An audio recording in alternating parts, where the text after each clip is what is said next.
Hello दोस्तों, मैं आपको आज 8.2 एक्सरसाइज का बेसिक करवाने के लिए जा रहा हूँ और आठवां चैप्टर का ट्रिग्नोमेट्री चैप्टर का। तो आइए सबसे पहले बेसिक इसका देख लेते हैं, क्योंकि इससे पहले हम और 4 वीडियो अपलोड कर चुके हैं जिसमें 8.1 एक्सरसाइज सारा कवर किया गया है और उसका जो बेसिक फार्मूलाज वगैरह हैं वो सब चीज़ उसमें दिया गया है। तो पहले उसको जाकर देखा है, फिर उसके बाद में इस वीडियो को देखें तो ज़्यादा बेहतर समझ में आ जाएगा। ऐसे इसमें से भी देख रहे हैं तो यहाँ से भी समझ में आएगा, क्योंकि इसमें हर एक एक्सरसाइज जो है वो अपने आप में एक अलग एक्सरसाइज ही रहता है, क्योंकि उसके पीछे से कोई ताल्लुक़ उतना नहीं रहता है। लेकिन ये कह सकते हैं कि हाँ, पीछे से कुछ ऐसे फार्मूला होते हैं जो अगले चैप्टर में अगले एक्सरसाइज में यूज होते हैं। तो आइए सबसे पहले ये देख लेते हैं बेसिक 8.2 का। सबसे पहले इसमें एक ही चीज़ देखा जाता है। पहला कि साइन 60, कॉस 60, टेन 60, सेक 60, कोसेक 60 और कॉट 60, और सभी में साइन 30, कॉस 30, टेन 30, सेक 60 डिग्री, कोसेक 60 डिग्री और कॉट 30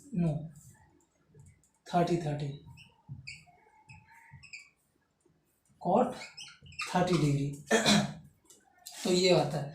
तो ध्यान से सुनिए, ये आप इसको फॉर्मूला से भी एक बेसिक थ्योरी भी ये होता है, ट्रिक वगैरह से भी कर सकते हो। उसमें डायरेक्ट आप आंसर निकाल सकते हो कि सेक कोसेक 60 डिग्री का वैल्यू कितना होता है, साइन 60 डिग्री का वैल्यू कितना होता है, कॉट 60 डिग्री का वैल्यू कितना होता है, कॉट 30 डिग्री, ये सब मतलब चुटकियों में निकाल सकते हैं। तो वैसा भी ट्रिक है, लेकिन ये एग्ज़ाम में आने वाला नहीं है। ये सिर्फ याद करने के लिए होता है कि हाँ, आप याद कर लेते हो कि उससे भूला नहीं जाता कि इसका मान, इसका वैल्यू कितना है, इसका मान कितना है, इसका मान कितना है।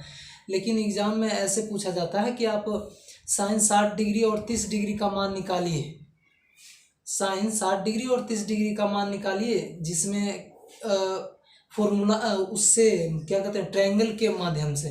क्योंकि जो आप नीचे में 4 डिवाइड में देखकर उस पर अंडर रूट करते हो, जो ट्रिक मेथड से निकालते हो, तो ऐसे में 2 नंबर 3 नंबर नहीं देते हैं। इसमें इससे 2 या 3 नंबर का पूछा गया है पीछे प्रीवियस ईयर क्वेश्चंस में। 2013 में भी कुछ ऐसे ही क्वेश्चन आया था कि 45 डिग्री को 45 डिग्री का मान निकालिए। तो आप ऐसे नहीं निकाल सकते ना कि 45 के सामने होता है, मतलब वो वाला ट्रिक रट के 0 डिग्री, 30 डिग्री, 45 डिग्री, 60 डिग्री और 90 डिग्री।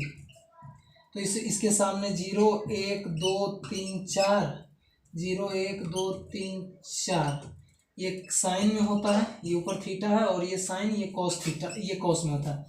साइन और कॉस, साइन का ऐसे निकालते हो, ये मैं आपको बाद में समझाऊंगा। पहले ये देख लेते हैं कि हम जो हमें क्वेश्चन आए कि 45 डिग्री का मान निकालिए विद ट्रायंगल, यानी कि ट्रायंगल के साथ, त्रिभुज के साथ, त्रिभुज की सहायता से आप है जो इन सब का मान निकालिए।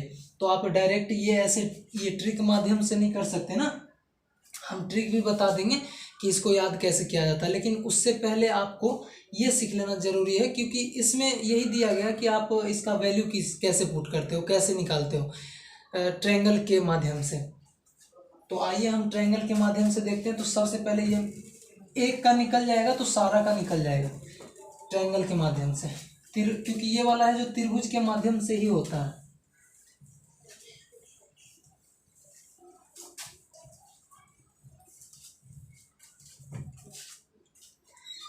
चलिए आइए, पहले सबसे पहले हमें एक समबाहु त्रिभुज की जरूरत पड़ती है, इक्विलेटरल ट्रायंगल, इक्विलेटरल ट्रायंगल।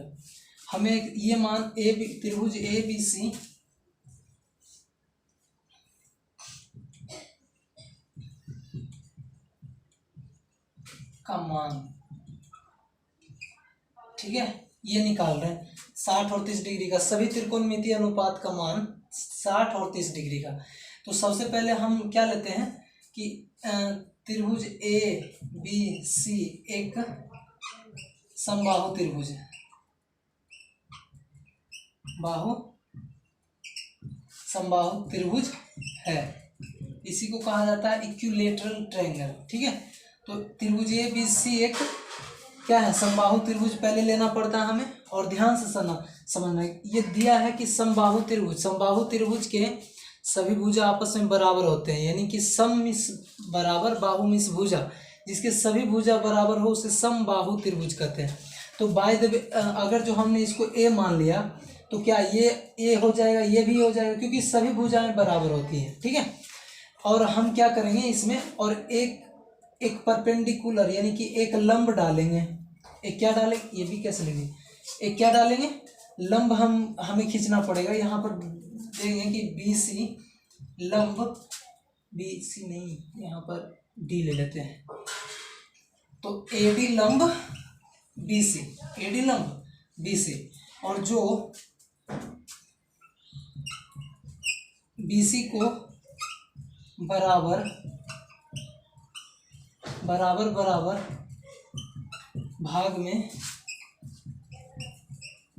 बांटता हो,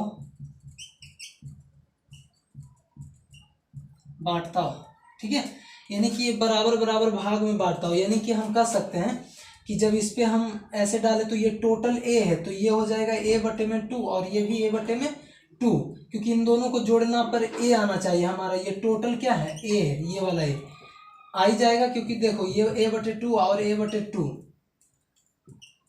ऐड करो तो 2 हो जाएगा, यहाँ ए प्लस ए 2a हो जाएगा। 2 को कितना बार पढ़ेंगे, 2 आ जाते हैं, एक बार तो ए को भी एक बार पढ़ेंगे तो यही रह जाएगा, उसी प्रकार ये भी, और ऊपर 2a हो जाएगा ए, और ये नीचे 2 से 2 खत्म, यानी ये आ जाएगा। यानी कि हम कह सकते हैं कि ए को हम तोड़ेंगे तो ए बटे 2 और ए बटे 2 हो जाएगा। ठीक है, अब ध्यान से सुना, समबाहु त्रिभुज के एक ध्यान रखना, समबाहु त्रिभुज के सभी जो कोण होते हैं वो 60-60 डिग्री के होता है, तभी तो एक त्रिभुज में 180 डिग्री हो पाता है। जैसे कि इसको भी 60 मान लिया, ये भी 60 और ये पूरा 60, तो जब ये पूरा 60 है तो ये 30 डिग्री हो जाएगा और ये 30 डिग्री, तभी तो टोटल 60 हो जाएंगे। ठीक है, और यहाँ पर हमने क्या डाला, लंब डाला, तो यहाँ 90 डिग्री बन रहा है। ठीक है, यहाँ 90 डिग्री, ये 30 डिग्री और ये 60 डिग्री। तो यहाँ पर ध्यान दीजिएगा कि सबसे पहले क्या करना है, इसमें भी वही फॉर्मूला लगाना है कि अब हमें चाहिए किसका वैल्यू, साइन 60 डिग्री का। साइन 60 डिग्री का वैल्यू कैसे पता चलता है, जैसे कि आप जानते हो कि लंब, पीछे वाला वीडियो में मैंने ये बताया था कि लंब और आधार कर्ण क्या होता है। ये एक फॉर्मूला है गॉस थ्योरम का, जो आप इसमें यूज करोगे। तो आइए सबसे पहले इस पर आते हैं, और ये वाला मैं पहले ही बता चुका हूँ कि ये फॉर्मूला कहाँ यूज होता है, कौन से ट्रायंगल में यूज होता है और कौन से में नहीं होता है। ठीक है, तो साइन 60 डिग्री का वैल्यू, तो साइन 60 डिग्री का वैल्यू निकालने के लिए, क्योंकि आप इसका जानते हो फॉर्मूला क्या होता है कि लंब अपॉन में कर्ण, तो लंब इसमें कितना, ये देखो ये रहा लंब और कर्ण ये रहा, तो क्या आप कह सकते हो कि लंब अभी कुछ भी नहीं दिया है, तो पहले लंब निकाल लेते हैं, है ना। तो लंब निकालने के लिए क्या करना पड़ेगा, हमें कर्ण दिया है, क्योंकि यह 90 डिग्री के सामने है तो ये कर्ण है, और ये इस यहाँ से यहाँ तक ये आधार है, तो क्या लंब नहीं निकल जाएगा, तो लंब निकाल लेते हैं। तो सबसे पहले हम एक ही फॉर्मूला जानते हैं, कर्ण पाइथागोरस थ्योरम, कर्ण स्क्वायर बराबर में लंब स्क्वायर प्लस में आधार स्क्वायर। ठीक है, तो कर्ण कितना दिया, ए का स्क्वायर, तो ए का स्क्वायर इक्वल लंब का स्क्वायर, तो लंब कुछ नहीं दिया, ए डी दिया, तो ए डी ही लिख दो, ए डी का स्क्वायर, फिर प्लस आधार कितना दिया, ए अपॉन में 2, तो ए अपॉन में 2 का स्क्वायर, तो ए का स्क्वायर बराबर में ए बी का स्क्वायर, तो ए बी का स्क्वायर जो कहते हो रहने दो, फिर प्लस ये स्क्वायर इस पे भी और ये इस पे भी, तो ये स्क्वायर अपॉन में 4, ये प्लस का है तो इस साइड आता है तो माइनस में आ जाता है, यानी ये स्क्वायर ये प्लस में तो इस साइड आएगा, क्योंकि इक्वल की साइड आता है तो साइन चेंज हो जाता है, तो ए स्क्वायर अपॉन में 4 इज इक्वल में इधर ए बी का स्क्वायर एज इट इज रह जाएगा, नीचे कुछ नहीं था, एक रहता है। और ध्यान से सुनिएगा कि यहाँ पर जो एलसीएम लेना है अच्छे से ले लीजिएगा, क्योंकि एलसीएम में गलती मत कर दीजिएगा। 4 ही हो जाएगा इसका एलसीएम। और ए को कितना बार पढ़ेंगे कि 4 आ जाए, तो 4 बार पढ़ते तो ए को भी 4 से गुना कर दो, यानी 4 बार पढ़ेंगे तो ए स्क्वायर माइनस 4 को कितना बार कितनी टाइम्स रीड करें कि 4 ही रहे, तो एक बार, तो ए को भी एक बार, तो ए स्क्वायर हो जाएगा। 4 में एक एक खत्म हुआ, मतलब घट गया, तो 3 अपॉन में 4। ये आ गया हमारा लंब। अभी लंब नहीं आया, अभी हमें यहाँ पर ए बी स्क्वायर है ना, तो अब यहाँ पर लिखते हैं ए बी का स्क्वायर बराबर में 3a स्क्वायर अपॉन में 4। ये वर्ग है तो उधर जाएगा तो वर्गमूल में, यानी इधर रूट, इधर स्क्वायर है तो उधर जाएगा तो स्क्वायर रूट में, 3a स्क्वायर अपॉन में 4 हो जाएगा। जैसा कि आप जानते हो कि 3 का अंदर से, रूट अंदर से 2 में से 1 बाहर निकल सकते हैं, तो यहाँ पर 3 है ना, तो 3 को अंदर ही रहने दो, क्योंकि 3 एक ही है, लेकिन यहाँ a है, जो a गुने a करने पर a स्क्वायर होता है, यानी कि यहाँ पर a 2 है तो 1 बाहर ले लिया।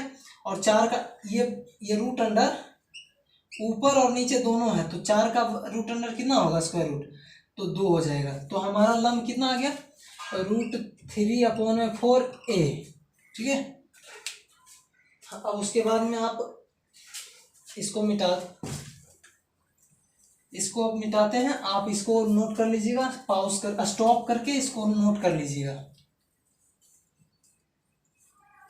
अब हमारा आ गया।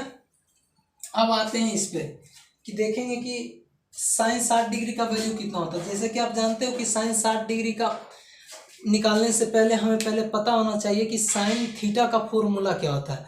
तो साइन थीटा का फॉर्मूला जानने के लिए सबसे पहले तो आपको मेरे पीछे वाला वीडियो देखना पड़ेगा, तभी ये समझ में आएगा अच्छे से। अदरवाइज आप जानते हो कि साइन थीटा का फॉर्मूला लंब अपॉन में कर्ण होता था, तो बढ़िया है, आप यहीं से आगे बढ़ें। देखिए, तो साइन थीटा का फॉर्मूला होता है लंब अपॉन में कर्ण। तो हमें सबसे पहले मैंने क्या किया था, त्रिभुज एबीसी ले लिया। त्रिभुज एबीसी एक समबाहु त्रिभुज हमने ले लिया। समबाहु त्रिभुज के सभी भुजाएं बराबर होती हैं, तो ए सब में दे दिया। फिर उस पर लंब डाला। लंब डालने के बाद यहाँ 90 डिग्री का कोण बना, और ये इसको 2 भाग में बांट दिया, ए अपन में 2, ए अपन में 2, ठीक है।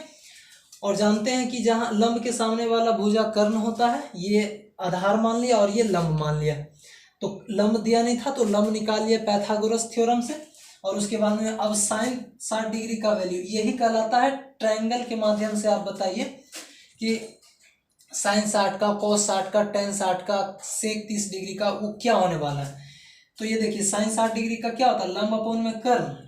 साइन का फॉर्मूला होता है लंब अपॉन में कर्ण। और 60 डिग्री के सामने वाला देखेंगे, इस एंगल के अनुसार देखो कि लंब कौन है, तो लंब ये रहा, √3 अपॉन में 4a अपॉन में कर्ण कौन सा है, कर्ण तो a है, तो a लिख दो, ठीक है। हेलो, यहाँ पर 2 आना चाहिए,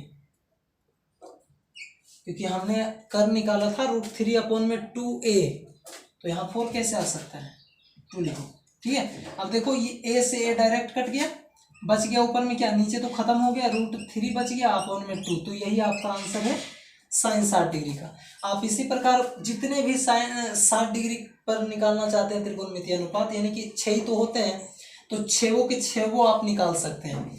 तो आप निकाल सकते हैं जैसे कि टेन 60 डिग्री का वैल्यू। तो टेन 60 डिग्री का पहले फॉर्मूला क्या होता है, टेन का फॉर्मूला, टेन थीटा का लंब अपॉन में आधार, लंब अपॉन में आधार। तो ध्यान रखना 60 डिग्री, यहाँ देखो 60 डिग्री इस एंगल में कहाँ है, अभी इस त्रिभुज की बात कर रहे हैं, तो इस एंगल में 60 डिग्री यहाँ है, तो इस एंगल के अनुसार लंब ये होगा और आधार ये होगा, ठीक है। लेकिन अगर जो कहेंगे इस एंगल के अनुसार बताइए लंब आधार कौन होगा, तो इस एंगल के अनुसार लंब ये हो जाएगा और आधार ये, एक्सचेंज हो जाते हैं आपस में। तो ये टेन 60 डिग्री है और लंब कितना दिया है 60 के माध्यम से, ये रहा √3 अपॉन में 2a, और आधार कितना दिया है a अपॉन में 2, a अपॉन में 2, यानी कि हम ऐसे लिख सकते हैं √3a अपॉन में 2। ये गुना है तो इसको भागा है तो इसको गुना में कर दो, और जो नीचे है वो ऊपर चला जाएगा और जो ऊपर है वो नीचे चला आएगा। a से कैंसल आउट, 2 से 2 भी कट गया, यानी कि बच गया हमारा √3 आंसर। तो आप इसी प्रकार बहुत सारे फॉर्मूले सारे वैल्यू पता कर सकते हो 60 डिग्री के।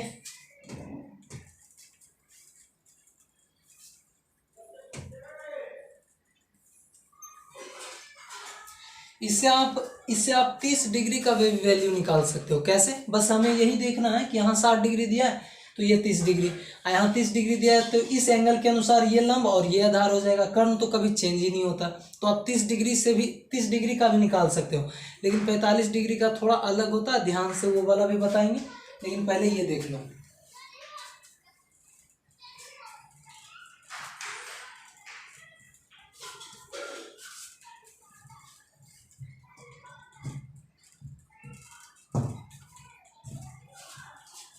देखिए, अगर जो हमें ये कहे कि अगर कोसेक 60 डिग्री का वैल्यू, तो कोसेक का फॉर्मूला क्या होता है, कर्ण अपॉन में हाइपोटेनस अपॉन में लंब यानी परपेंडिकुलर। तो हाइपोटेनस हमारा कितना ए ही है, और परपेंडिकुलर कितना है, परपेंडिकुलर यानी लंब ये रहा √3 अपॉन में 2a, ए से तो ए कैंसिल आउट, और ये नीचे है तो वो ये ऊपर चला जाएगा, यानी 2 अपॉन में √3, आंसर ये हो गया। तो इसी प्रकार आप सभी त्रिकोणमितीय अनुपात निकाल सकते हो। तो 60 डिग्री का हो गया, अब आपको 30 डिग्री का बता रहे हैं, ठीक है। 30 डिग्री का क्या होता है,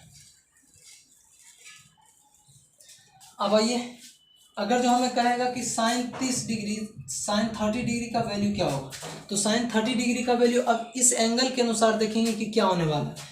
तो देखो, इस एंगल के अनुसार मैंने अभी जस्ट बताया कि जो लंब और आधार है, यानी कि जो बेस है और परपेंडिकुलर है, वो आपस में एक्सचेंज हो जाते हैं। तो एक्सचेंज होने का ये मतलब है कि ये इसके सामने वाला लंब और ये आधार हो जाएगा। तो हमें साइन थीटा का फॉर्मूला क्या होता है, लंब अपॉन में कर्ण यानी परपेंडिकुलर अपॉन में हाइपोटेनस। तो देखेंगे कि परपेंडिकुलर इस एंगल के अनुसार, क्योंकि 30 डिग्री का वैल्यू निकाल रहे हैं ना, तो जहाँ 30 है वहाँ देखेंगे कि उस एंगल के अनुसार लंब कौन होता है, तो लंब ये है, तो a अपॉन में 2 हो जाएगा। और उसके बाद में कर्ण का तो जानते ही हो, ये रहा, ठीक है। तो आप कर सकते हो क्या, यहाँ नीचे कुछ नहीं था, एक है, a अपॉन में 2, ये डिवाइड है, ये मल्टीप्लाई में आएगा, तो एक ऊपर और a नीचे, a से खत्म, यानी एक ऊपर बचा, एक मल्टीप्लाई एक और 2 गुने 1 2, यानी कि हमारा आ गया 1 अपॉन में 2, इसका ये आ गया। आप इसी प्रकार और भी सभी त्रिकोणमितीय, अगर जो आप निकालना चाहते हो cos 30 डिग्री का, तो वही हो जाएगा आधार अपॉन में कर्ण। तो आधार 30 डिग्री के अनुसार, क्योंकि हम 30 डिग्री का निकाल रहे हैं, तो 30 डिग्री के अनुसार आधार ये होता है, तो √3 अपॉन में 2a और कर्ण a रहता, तो a से खत्म, यानी √3 अपॉन में 2 आ गया हमारा आंसर। यानी इसी प्रकार आप सभी त्रिकोणमितीय अनुपातों को निकाल सकते हैं, ठीक है।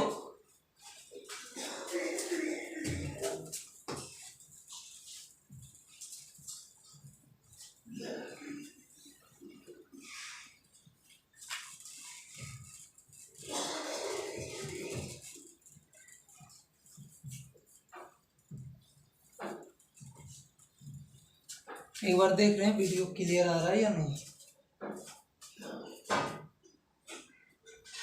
चलो ठीक है।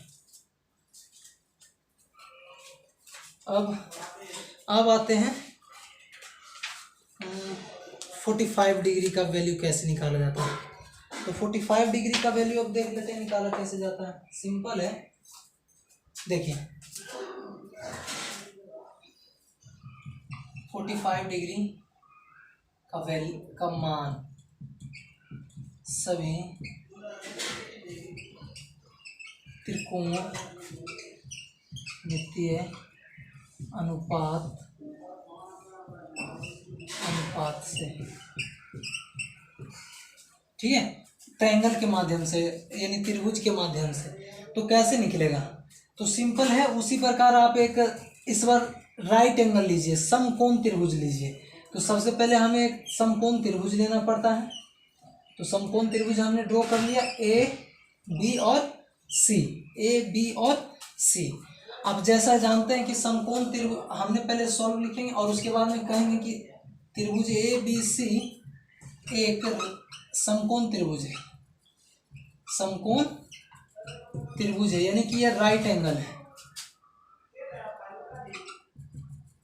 राइट एंगल है, ये एक राइट एंगल है, ठीक है। और राइट एंगल में जानते हो कि यहाँ पर 90 डिग्री का कोण बनता है, यहाँ 90 डिग्री का कोण बनता है, ठीक है। और ये 45 और ये भी 45 होता है, यानी आधा आधा होता है। यानी 45 डिग्री, और ये भी 45 डिग्री।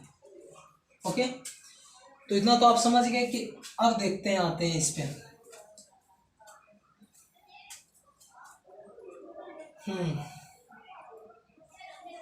चलिए, हमें अब इसमें कोई एक ट्रायंगल को मानना है, यानी हमें कोई ट्रायंगल को तो मान लिया हमने, क्या माना, तो राइट एंगल माना। राइट एंगल मतलब समकोण त्रिभुज जिसके एक कोण 90 डिग्री का हो और बाकी अलग अलग हो। तो हमने माना कि एक 90 डिग्री का है और ये 45 डिग्री का, ठीक है। और उसके बाद में क्या करेंगे, और इसमें देखिए इसके सामने वाला है जो हमारा हाइपोटेनस है यानी कि कर्ण है, और इसके अनुसार आप कोई भी लंब और आधार मान सकते हैं। तो सबसे पहले हमें ये मानना पड़ेगा कि माना कि समकोण त्रिभुज का लंब ए है, क्या है, लंब ए है। हमने लंब ए मान लिया, ठीक है, सिर्फ हमने लंब माना है, बाकी सब अपने आप आ जाएंगे।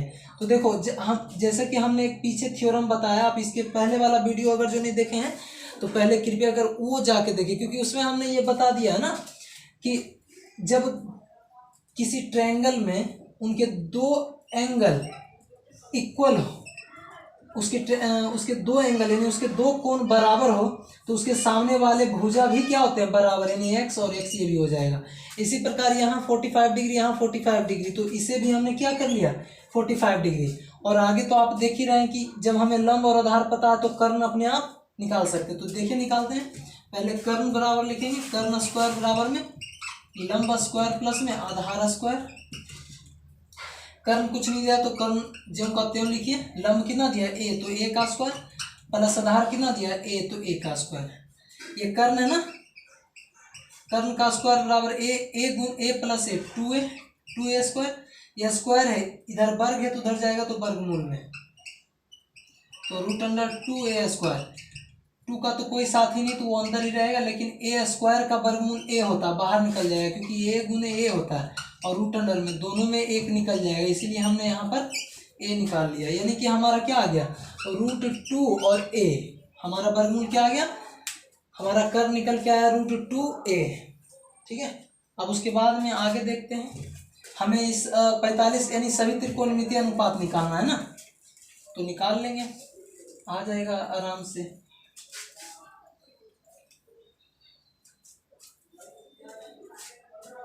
चलिए आइए, सबसे पहले हम आपको साइन का निकाल के बताते हैं, साइन 45 डिग्री। अब देखिए साइन 45 डिग्री का मैंने फिर वही बताया कि आप इधर से कर लो या इधर से कर लो, क्योंकि दोनों ही 45 डिग्री है, 45 डिग्री है। तो साइन थीटा का फॉर्मूला क्या होता है, लंब अपॉन में कर्ण। तो लंब हमारा कौन सा, लंब देखिए इसके सामने वाला लंब ए हो जाएगा, लंब अपॉन में कर्ण, तो लंब हमारा क्या हो जाएगा ए, और कर्ण क्या हो जाएगा √2a। ए से एक कैंसल आउट हो जाएगा, ऊपर में 1 बच गया, नीचे में √2, तो ये आपका निकल के आया साइन 45 डिग्री का, ठीक है। अब अगर जो आप निकालना चाहते हो कॉस 45 डिग्री का, तो वो भी निकल जाएगा, आधार अपॉन में कर्ण। तो आधार कितना दिया है ए, और कर्ण तो √2 है, ए से कैंसल आउट हो जाएगा, और उसके बाद में हमारा बच जाएगा √2 है। अब उसी प्रकार अगर जो tan का निकालना चाहते हो तो निकाल लो, tan 45 डिग्री का लंब अपॉन में आधार, लंब अपॉन में आधार होता है, तो लंब हमारा कितना दिया, लंब हमारा ए दे दिया, तो ए और आधार ए ही दिया, तो ए से एक कैंसिल हो गया, बच गया हमारा एक। इसी प्रकार आप देखो सभी और तीनों को निकाले ना खुद से, ठीक है। हमने ये त्रिभुज के माध्यम से बताया कि सभी का जो वैल्यू होता है उसका मान होता है कि sine 60 degree, cos 60 degree, sine 45 degree, cos 45 degree, tan 45 degree, tan 60 degree, ये सब का मान त्रिभुज के माध्यम से निकालें। हम आपको ट्रिक भी बताएं कि उससे कैसे आप याद कर रख सकते हैं, तो ट्रिक भी बताएंगे आगे, लेकिन पहले एग्जाम में यही सब आता है। 2 नंबर का ये पूछ देता है, कभी 3 नंबर का दे देता है, दिल्ली बोर्ड में 3 नंबर का रहता है, लेकिन बिहार बोर्ड में 2 ही नंबर का रहेगा, और अगर जो बस 2 ही नंबर का ये पूछता है, लेकिन उसमें यही सिर्फ ज़्यादा कुछ नहीं करना रहता है कि आपको सबसे पहले एक समकोण त्रिभुज से ही निकलेगा, ये सभी वैल्यू त्रिभुज से ही निकलते हैं, तो आपको एक समकोण त्रिभुज मानना पड़ेगा, या आप अगर जो 45 डिग्री का निकाल रहे हो तो समकोण त्रिभुज मानना पड़ेगा, अगर जो 45 डिग्री का निकाल रहे हो तो। लेकिन साइन 60 और 30 डिग्री का निकालोगे, यानी त्रिकोणमितीय अनुपात 60 और 30 का निकालोगे वैल्यू, तो उसमें हमें समबाहु त्रिभुज लेना पड़ता है। ठीक है, तो आई होप कि आपको ये अच्छा लगा होगा। और आज के लिए इतना ही रहने देते हैं, क्योंकि वीडियो ज़्यादा लेंदी हो जाता है तो लोड करने में ज़्यादा MB लगता है। ठीक है, GB में जाता है। तो आई होप कि आपको अच्छा लगा होगा, तो आप शेयर कीजिए, बस यही काफ़ी है।